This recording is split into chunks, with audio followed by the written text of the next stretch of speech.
welcome to God's 5 Minutes with Pastor Ed Wilson. Reach him at gods5minutes@gmail.com. Now, here's Ed Wilson with God's 5 Minutes. Hello, friends. 2 Chronicles 28:23, Ahaz sacrificed unto the gods of Damascus, which smote him. And he said, Because the gods of the kings of Syria helped them, therefore will I sacrifice unto them, that they may help me.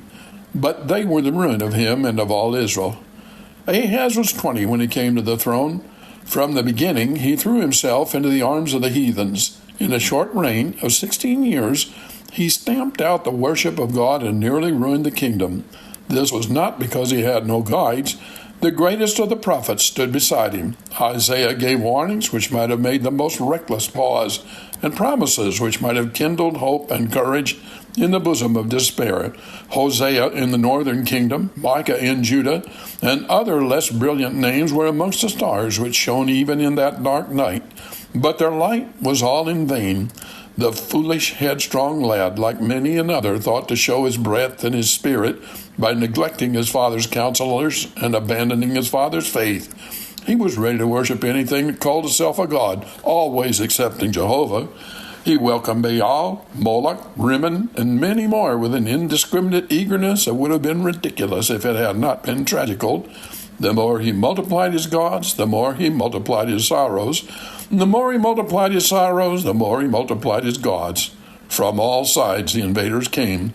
From north, northeast, east, southeast, south, they swarmed in upon him. They tore away the fringes of his kingdom, and hostile armies flaunted their banners beneath the very walls of Jerusalem.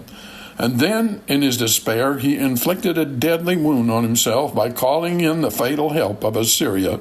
That warlike power quickly seized the opportunity, scattered his less formidable foes, and then swallowed the prey which it had dragged from between the teeth of the Israelites and Sumerians. The result of Ahaz's frantic appeals to false god and faithless men may still be read on the cuneiform inscriptions where, amidst a long list of unknown tributary kings, stand, with the Philistines on one side of him and an Ammonite on the other, the shameful record Ahaz of Judah. That was what came of forsaking the God of his fathers. It is a type of what always has come and always must come to a godless life.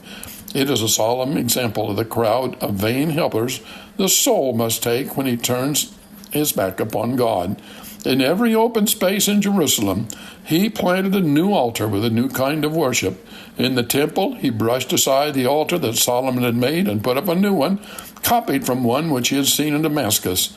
Side by side with that proliferation of false deities went the almost entire neglect of the worship of Jehovah, until at last, as his reign advanced and he floundered deeper into his troubles, the temple was spoiled, everything in it that could be laid hands upon was sent to the melting pot to pay the Assyrian tribute, and then the doors were shut, the lamps extinguished, the fire quenched on the cold altars, and the silent temple left to the bats and the Shekinah, for God still abode in the deserted house. Ahaz's whole career is that of a godless and desperate man who will grasp at anything that offers deliverance and will worship any god or devil whom he thinks can extricate himself from his troubles. Do you think the last of those died with Ahaz? Or are there others who, if they cannot get what they want by fair means, will try foul?